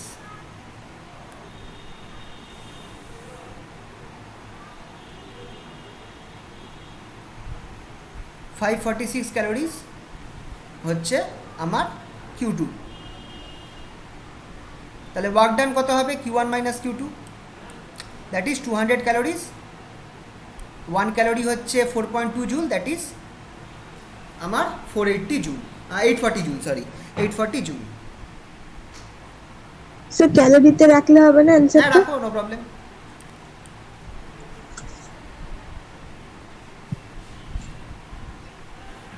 ঠিক আছে, হুম। এবার এর সাথে আরেকটা যে প্রশ্ন আছে সেটা একটু চেক করো। বলছে if the engine is now used as a refrigerator and receive same heat from the sink. Same heat মানে হচ্ছে সেই সেম হিট মানে এক্ষেত্রে কত, 746ই, কিন্তু সেম হিট মানে কিন্তু এই হিটটাই 746 from the sink, how many calories it delivers to the source. একই নিয়ম, খেয়াল রাখো এক্ষেত্রে আমার ফর্মুলাটা কি হয়ে যাচ্ছে, এক্ষেত্রে আমার Q2 যেটা আছে সেটা আমার 746 হয়ে যাচ্ছে, এক্ষেত্রে Q2টা 746 হয়ে যাচ্ছে, T2টা সেম রয়েছে, T1ও সেম রয়েছে। T2 আমার কত ছিল, 273, আর T1 কত আছে, 373। চেঞ্জ কি হলো আমার এক্ষেত্রে, আগে Q1 ছিল 746, এখন Q2টা হয়ে গেছে 746। তাহলে বাই ফর্মুলা Q1টা কী হবে, Q1 equals to Q2 into T1/T2। বসিয়ে দেখো কী দেয়, 1019 দেবে মোস্ট প্রবাবলি, 1019 ক্যালোরি মতো দেবে। স্যার 1019.26। হ্যাঁ ঠিকই আছে। তাহলে ওয়ার্ক ডান কত হবে, Q1 মাইনাস Q2, 273 ক্যালোরিজ। ঠিক আছে, বোঝা গেল তো এটা? এই অঙ্কটা তোমরা বাড়িতে করো, সেম অঙ্ক। Efficiency of a Carnot engine 40%, সিঙ্কের টেম্পারেচার 15%, 60% দরকার, কত সেলসিয়াস আমাকে চেঞ্জ করতে হবে, সোর্সটাকে কতটা চেঞ্জ করতে হবে, ওই সেম অঙ্ক প্রথমেটার মতো। আচ্ছা, একটু অন্য টাইপের অঙ্ক দেখাচ্ছি। যদি তোমার ওয়ার্ক ডান না দিয়ে তোমার এইখানে কী দেওয়া আছে দেখো, 100 কিলোওয়াট ইঞ্জিন, কিলোওয়াট ইঞ্জিন দেওয়া আছে, অপারেটিং বিটুইন দুটো টেম্পারেচার দেওয়া রয়েছে। তো অবভিয়াসলি লোয়ার টেম্পারেচারটা হচ্ছে 17 ডিগ্রি সেলসিয়াসটা হচ্ছে T2, আর হায়ার টেম্পারেচারটা হচ্ছে T1। কিন্তু এখানটায় আমার ওয়ার্ক ডান দেওয়া নেই, কি দেওয়া রয়েছে, পাওয়ার দেওয়া রয়েছে, খেয়াল করো পাওয়ার দেওয়া রয়েছে 1000 কিলোওয়াট পাওয়ার দেওয়া রয়েছে। তাহলে 1000 কিলোওয়াট হওয়া মানে কত, 1000 বলছি 100,000 কিলোওয়াট, মানে 10⁵ কিলোওয়াট, বা সরি 10⁵ ওয়াট, ভুল বলছি, 10⁵ ওয়াট পাওয়ার রয়েছে। তার মানে মাথায় রাখবে এটা হচ্ছে আমার 10⁵ joule second work done per second, joule per second, ঠিক আছে। তো যদি পাওয়ার দেওয়া থাকে তখন তোমাকে সেটাকে work done per second convert করে নিতে হবে। তাহলে তোমার যা হিট অ্যাবজর্ব, হিট রিজেক্টেড সব কিছু আমার এই জুল পার সেকেন্ডের ফর্মেই বেরোবে, মানে পার সেকেন্ডে কত আমার হিট অ্যাবজর্ব হচ্ছে বা হিট রিজেক্ট হচ্ছে। বাকি প্রসেস সেম, বাকি প্রসেস সেম। এফিসিয়েন্সি কী করে বার করবে, T1 minus T2/T1। Work done কী হবে বার করবে, W/Q1, এটা ইকুয়ালস টু W/Q1। Q2টা কী করে বার করবে, Q2 equals to Q1 minus W, এইভাবে করে করে বার করবে, ঠিক আছে। তো এটাও ট্রাই করো পরে।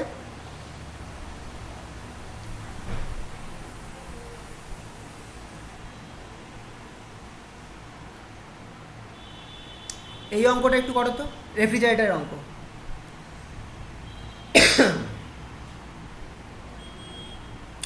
A commercial refrigerator operates as a heat engine working backwards, মানে রেফ্রিজারেটরই যেটা উল্টো দিকে কাজ করছে, between temperatures 280 kelvin and 300 kelvin, 280 kelvin আর 300 কেলভিনের মধ্যে কাজ করছে। How much heat is removed per hour from the refrigerated space, মানে রেফ্রিজারেটরের ভেতর থেকে কত পরিমাণ হিট পার আওয়ার রিমুভ হচ্ছে যদি এনার্জি সাপ্লাই করা থাকে 250 ওয়াটস। এনার্জি সাপ্লাই যদি 250 ওয়াট হয় তাহলে কত পরিমাণ এনার্জি আমার সাপ্লাই হবে, দেখলে একটা এল আছে, ইজ 250 ওয়াট।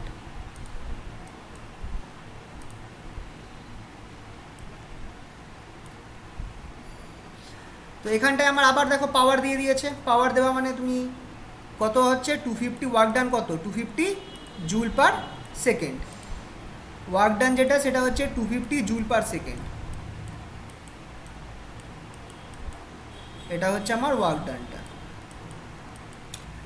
আচ্ছা, এটা রেফ্রিজারেটর, তাহলে এর এফিসিয়েন্সি আমি কিভাবে বার করব, এর এফিসিয়েন্সি কি হয়,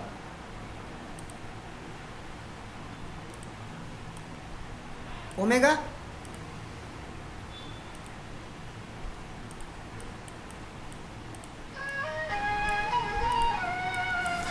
এক মিনিট, হ্যাঁ, W equals to T2/T1 minus T2, W বলছে, এটা হচ্ছে কোফিসিয়েন্ট অফ পারফরমেন্স ওমেগা। এবার আর এই জিনিসটা ওমেগাটা ইকুয়ালস টু, খেয়াল করে দেখো, Q2/W।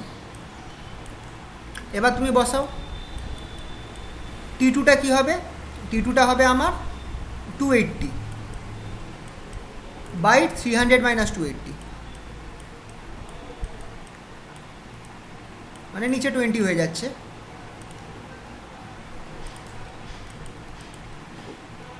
Q2টা রইল, ওয়ার্ক ডানটা কত, ওয়ার্ক ডানটা হচ্ছে আমার 250 জুল পার সেকেন্ড। তার মানে Q2 আমার বেরোবে হচ্ছে 250 × 280/20,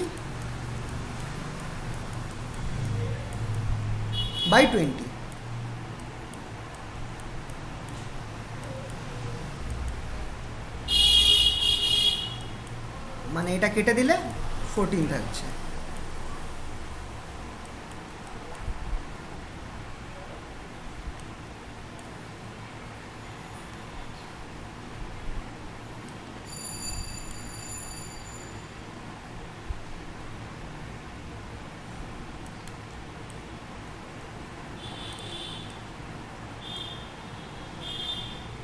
ঠিক করলাম তো, ওফো দেখলে, সরি, হ্যাঁ না ঠিকই তো আছে, 15 তো ঠিক।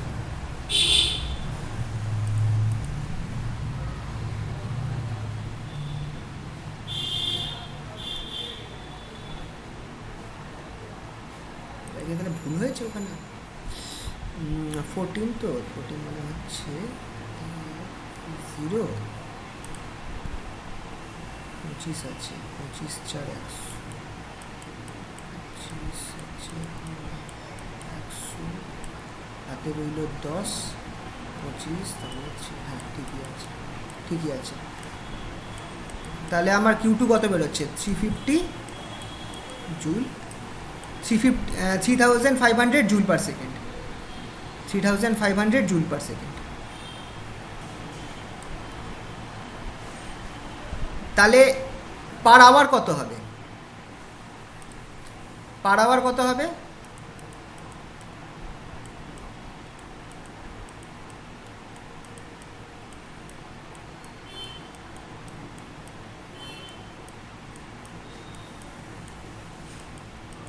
ক্যালকুলেট করে দেখবে, 12,600 kilo joule per hour. Calculate করলে এটা বেরোবে 12,600 kilo joule per hour, 12,600 kilo joule per hour. এটা হচ্ছে যে পরিমাণ হিট আমার পার আওয়ার রিমুভড হচ্ছে। বুঝতে পারলে তো? হয়েছে এটা?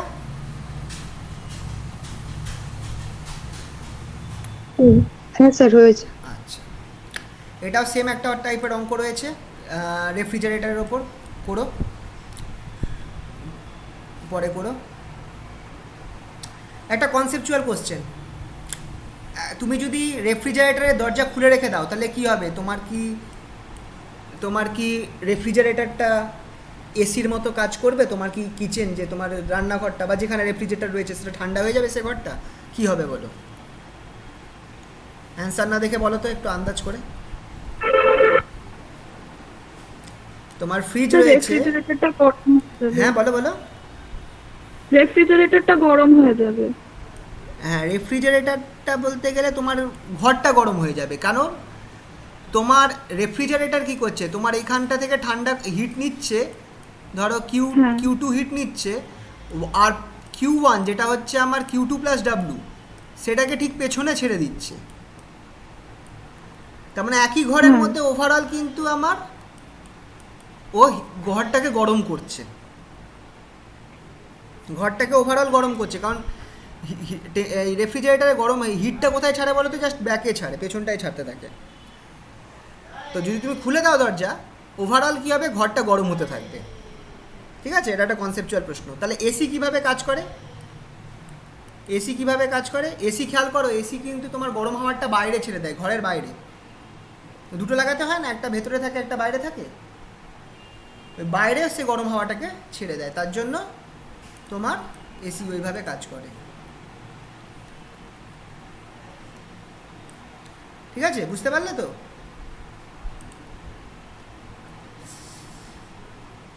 আচ্ছা, একটা কেস আছে যেটা বলছে non equivalence of conversion of work to heat and heat to work. এই জিনিসটা কি বলছে? সোজা কথা, তুমি ওয়ার্ক থেকে হিট কনভার্সনটা ডাইরেক্টলি করতে পারবে, ডাইরেক্টলি পসিবল। তুমি যদি চাও কোনো একটা এমন সিস্টেম তৈরি করতে পারো যেটার মধ্যে তুমি যত পরিমাণ কাজ করবে, সিস্টেমটা সেই সেম পরিমাণ, সে ডাইরেক্টলি লিখবো না, কমপ্লিটলি লিখি। একটা তুমি এমন কোনো সিস্টেম বানাতে পারো যেটার মধ্যে তুমি যে পরিমাণ কাজ করবে, ওই সিস্টেমটা সেম পরিমাণ হিট জেনারেট করবে, মানে ওয়ার্ক ডানকে কমপ্লিটলি হিটে কনভার্ট করতে পারবে। বাট এমন কোনো মেশিন বানাতে পারবে না যেটা হিটকে ওয়ার্ক ডানে কমপ্লিট ট্রান্সফার করতে পারে। হিটকে ওয়ার্ক ডানে তুমি কমপ্লিটলি ট্রান্সফার করতে পারবে না। এটা খেয়াল করে দেখো, এটা আমরা আগেই বললাম যে হিটকে তুমি কখনো কমপ্লিটলি ট্রান্সফার করতে পারবে না।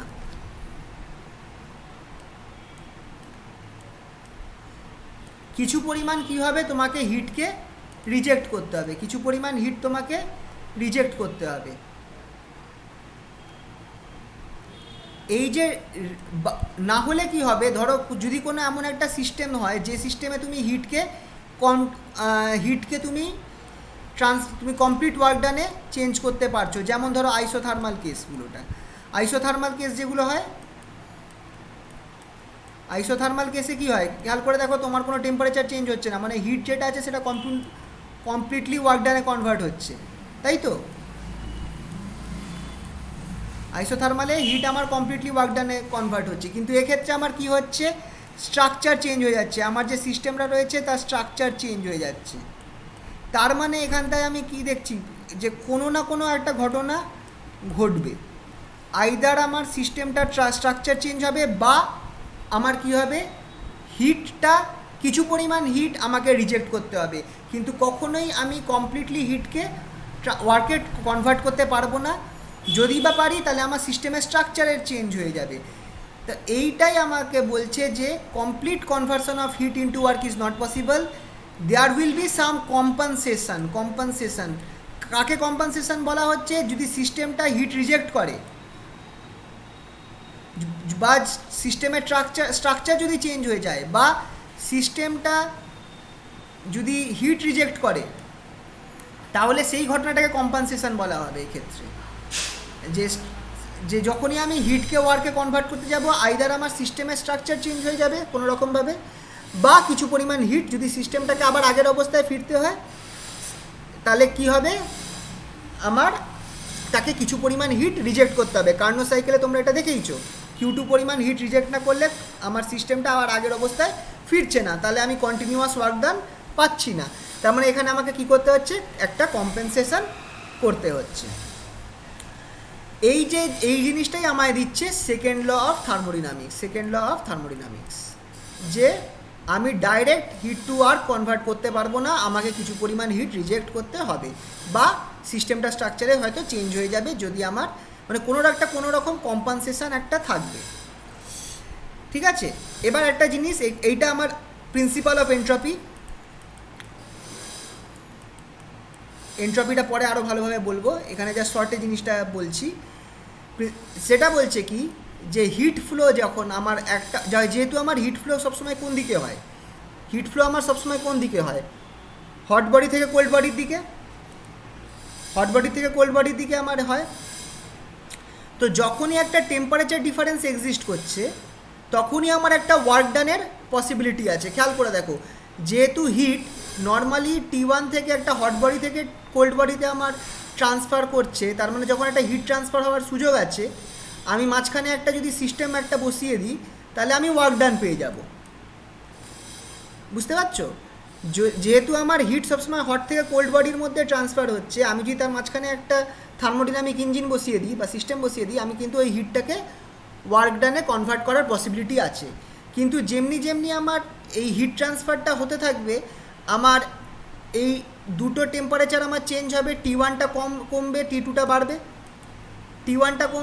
বাড়বে, এটা তাহলে এরকম করে দুটো টেম্পারেচার কী হবে, ইকুইলিব্রিয়ামের দিকে পৌঁছতে চাইবে, দুটো টেম্পারেচার ইকুইলিব্রিয়াম সেম টেম্পারেচারে পৌঁছতে চাইবে। আর যত এই দুটো টেম্পারেচার যত সেম টেম্পারেচারে পৌঁছতে চেষ্টা করবে, তত কী হবে, আমার এই ওয়ার্ক পাওয়ার পসিবিলিটিটাও ডিক্রিজ হতে থাকবে। ঠিক আছে, এটা একটা ইম্পর্ট্যান্ট আইডিয়া। তো এখান থেকে আমার আসছে সেকেন্ড ল অফ থার্মোডিনামিক্স। তিনটে স্টেটমেন্টে বোঝানো হয়। ফার্স্ট স্টেটমেন্ট হচ্ছে কেলভিন স্টেটমেন্ট, একদম অ্যাজ ইট ইজ কথাটা যেটা বইতে দেওয়া রয়েছে সেটা এইটা, একদম অ্যাজ ইট ইজ কথা। এটাকে যদি তোমাকে কেলভিন স্টেটমেন্ট লিখতে দেয়, প্রশ্নই আসে কেলভিন স্টেটমেন্ট, প্ল্যাঙ্ক স্টেটমেন্ট বা ক্লসিয়াস স্টেটমেন্ট। 2 নম্বরের প্রশ্ন, আগের বারের প্রশ্ন দেখো এসেছিল, সম্ভবত কেলভিন স্টেটমেন্ট বা ক্লসিয়াস স্টেটমেন্ট কিছু একটা এসেছিল, মোস্ট প্রবাবলি, মনে পড়ছে না। 2 নম্বরের প্রশ্ন এগুলো আসে, কিন্তু এলে এইটা সম্পূর্ণ লিখতে হবে যেরমভাবে স্টেটমেন্টটা দেওয়া রয়েছে। এটার মিনিং কি? এইটার মিনিং হচ্ছে সোজা কথা, যে কোনো ইঞ্জিন এমন নেই যেটা হট রিজার্ভার থেকে হিট নিয়ে কোল্ড রিজার্ভারটাকে মানে হট রিজার্ভার থেকে তো হিট নিচ্ছে, এটা হচ্ছে আমার হট রিজার্ভার, যেটা হচ্ছে আমার T1 টেম্পারেচারে আছে, সেখান থেকে যত হিট আমার টানবে, এটার টেম্পারেচার তো ফল করবে, এটার টেম্পারেচার তো ডিক্রিজ করবে। তো এমন কখনোই কোনো সিস্টেম বা কোনো মেশিন হবে না যেটা আমার হট রিজার্ভারের টেম্পারেচার কোল্ড রিজার্ভারের থেকেও নিচে করে দিতে পারে। এমন কোনো সিস্টেম থাকবে না এই সংসারে, এই নেচারে, যেটা এই হট বডি আছে সেটাকে তার থেকে হিট এক্সট্র্যাক্ট করতে করতে করতে করতে আশেপাশে যে তার কোল্ডেস্ট যে আশেপাশে সোর্স, মানে তার আশেপাশে যে কুল টেম্পারেচার রয়েছে তার থেকেও কমিয়ে দিবে। কোল্ডেস্ট অফ দ্য সারাউন্ডিংস, এই ব্যাপারটা বুঝতে পারছো তো? যার থেকে আমি, মানে এইটা সোজা কথা বলছে যে হিট সবসময় আমার হাই টেম্পারেচার থেকে লো টেম্পারেচারে ট্রান্সফার হবে। না হলে কখনোই এমন কোনো মেশিন আমি বানাতে পারবো না উইদাউট ডুইং এনি ওয়ার্ক, যেটার উপর মধ্যে কোনো কাজ না করছি আমি। এমন কোনো মেশিন আমি বানাতে পারবো না যেটা কাজ করবে, নিজে কাজ করবে, মানে মেশিনটা ওয়ার্ক করছে, মেশিনটা ওয়ার্ক করছে, করতে করতে সে কী করবে, T1 থেকে মানে হট বডি থেকে হিট টানতে টানতে হট বডিটাকে কোল্ড বডির থেকেও ঠান্ডা করে দেবে। এরকম কোনো মেশিন আমি বানাতে পারবো না। বুঝতে পারলে তো? এটাও আমাকে কেলভিন স্টেটমেন্ট বলছে। আরেকবার বলছি, বুঝে নাও। হট বডি থেকে হিট টেনে টেনে কাজ করে করে আমি কখনো হট বডির টেম্পারেচার কোল্ড বডি আশেপাশে যে কোল্ড টেম্পারেচার রয়েছে তার নিচে নিয়ে যেতে পারবো না, তার থেকেও নিচে নিয়ে যেতে পারবো না। যেটা আমাকে সোজা কথা বোঝাচ্ছে যে হিট সবসময় হট থেকে কোল্ড ট্রান্সফার করে। যদি আমাকে ওয়ার্ক ডান পেতে হয় সিস্টেম থেকে, তাহলে আমার সবসময় হিটটা যেন হাই টেম্পারেচার থেকে লো টেম্পারেচারের দিকে ট্রান্সফার করে, এটাই আমার দরকার। এটাই হচ্ছে কেলভিন স্টেটমেন্ট, এটাই হচ্ছে আমার কেলভিন স্টেটমেন্ট। নেক্সট স্টেটমেন্ট হচ্ছে প্ল্যাঙ্ক স্টেটমেন্ট। প্ল্যাঙ্ক স্টেটমেন্ট বলছে যে এমন তুমি কোনো মেশিন বানাতে পারবে না যেটা হিটকে কমপ্লিটলি ওয়ার্ক ডানে, এটাই আমি বলছিলাম যে হিটকে কমপ্লিটলি ওয়ার্ক ডানে চেঞ্জ করে দেবে উইদাউট এনি কম্পেনসেশন। মানে তোমাকে যে মেশিনই বানাও না কেন কিছু পরিমাণ তাকে হিট রিজেক্ট করতেই হবে, তবেই সে কাজ করবে। যে মেশিন তুমি বানাচ্ছ যে সেটা যদি Q1 পরিমাণ হিট নেয় আর W পরিমাণ ওয়ার্ক করে, তাহলে তাকে কিন্তু Q2 পরিমাণ হিট রিজেক্ট করতেই হবে। Without that it is not possible. ঠিক আছে? এছাড়া এমন কোনো মেশিন সম্ভব নয় যেটা হিট থেকে কাজ করতে পারবে, সে বিনা কোনো হিট রিজেক্ট করে সে কাজ করে দিতে পারবে। তাকে কিছু পরিমাণ মানে হিট রিজেক্ট করতেই হবে, সে সম্পূর্ণ হিটকে ওয়ার্ক ডানে কনভার্ট করতে পারবে না। এটা হচ্ছে আমার প্ল্যাঙ্ক স্টেটমেন্ট। আর প্ল্যাঙ্ক আর কেলভিনকে তুমি মিলিয়ে একটা কেলভিন প্ল্যাঙ্ক স্টেটমেন্ট হয়। এটাই হচ্ছে আমার actual second law of thermodynamics. Actual second law হচ্ছে কেলভিন প্ল্যাঙ্ক স্টেটমেন্টের কম্বিনেশান। তোমাকে যদি শুধু সেকেন্ড ল অফ থার্মোডাইনামিক্স লিখতে বলে, সবসময় কী করবে, কেলভিন প্ল্যাঙ্ক স্টেটমেন্টটা লিখবে। যদি তোমাকে বলে শুধু সেকেন্ড ল অফ থার্মোডাইনামিক্সটা লেখো, তাহলে কি করবে, কেলভিন প্ল্যাঙ্ক স্টেটমেন্টটা লিখবে। আর যদি তোমাকে বলে দেয় শুধু কেলভিন স্টেটমেন্ট, তাহলে ওপরেরটা। প্ল্যাঙ্ক স্টেটমেন্ট হলে শুধু এইটা হচ্ছে অ্যাকচুয়াল স্টেটমেন্টটা। ঠিক আছে তো? এটাকে একদম অ্যাজ ইট ইজ মুখস্থ করতে হবে। আর এইটা আমি মিনিংটা বুঝিয়েছি যে কী বলতে চাইছে। আর এটা হচ্ছে কেলভিন প্ল্যাঙ্ক স্টেটমেন্টের ফুল স্টেটমেন্টটা। দুটো স্টেটমেন্ট আছে, তুমি আইদার এটাও লিখতে পারো আর এটাও লিখতে পারো। আমি এটা মুখস্থ করতাম, এটা ইজি লাগতো, সেকেন্ডেরটা আমি মুখস্থ করতাম। দুখানা স্টেটমেন্ট আছে কেলভিন প্ল্যাঙ্কের, তুমি যেটা হোক একটা পড়তে পারো। যদি কেলভিন প্ল্যাঙ্ক স্টেটমেন্ট বা সেকেন্ড ল অফ থার্মোডাইনামিক্স লিখতে বলে, তাহলে তোমাকে এই স্টেটমেন্টটা লিখতে হবে। খুব ভালো হয় যদি তুমি কেলভিন প্ল্যাঙ্ক স্টেটমেন্ট হিসাবে জিনিসটা বলে দাও। আর সবথেকে বেশি ভালো হয় যদি তুমি কেলভিন প্ল্যাঙ্ক স্টেটমেন্টের সাথে সাথে পরের স্টেটমেন্ট যেটা হচ্ছে ক্লসিয়াস স্টেটমেন্ট, সেটাও দিয়ে দিতে পারো। ঠিক আছে? ক্লসিয়াস স্টেটমেন্টটা দিয়ে দাও, তাহলে আরও ভালো হবে। ক্লসিয়াস স্টেটমেন্ট কি বলছে, তুমি এমন কোনো মেশিন বানাতে পারবে না যে মেশিনটা কোল্ড বডি থেকে হট বডিতে হিট ট্রান্সফার করতে পারবে অ্যাজ ইট ওন, একাই নিজেই কোল্ড বডি থেকে হট বডিতে হিট ট্রান্সফার করতে পারবে। এমন কোনো রেফ্রিজারেটর তুমি বানাতে পারবে না। মানে কি বলতে চাইছে, তোমাকে যদি কোল্ড বডি থেকে হট বডিতে হিট ট্রান্সফার করতে হয়, তোমাকে কি করতে হবে, সিস্টেমটার ওপর বা মেশিনটার ওপর তোমাকে বাইরে থেকে ওয়ার্ক ডান করতে হবে। তুমি এমন কোনো মেশিন বানাতে পারবে না যেটা নিজে থেকেই কোল্ড বডি থেকে হট বডিতে হিট ট্রান্সফার করে। যদি তোমাকে কোল্ড বডি থেকে হট বডিতে হিট ট্রান্সফার করতে হয়, তাহলে তোমাকে কি করতে হবে, বাইরে থেকে একটা এক্সটার্নাল ওয়ার্ক ডান করতে হবে। এটা হচ্ছে আমার ক্লসিয়াস স্টেটমেন্ট। ক্লসিয়াস স্টেটমেন্টও দুটো পার্ট আছে, এই দুটো মানে স্টেটমেন্ট আছে, এইটা আছে বা এইটা আছে, যে কোনো একটা তুমি লিখতে পারো যেটা তোমার সুবিধা মনে হয়। মিনিংটা এখানে দিয়ে দিয়েছি যে heat cannot transfer from colder to hotter body by a device unless work is done on the device. ঠিক আছে, এটা হচ্ছে মিনিংটা।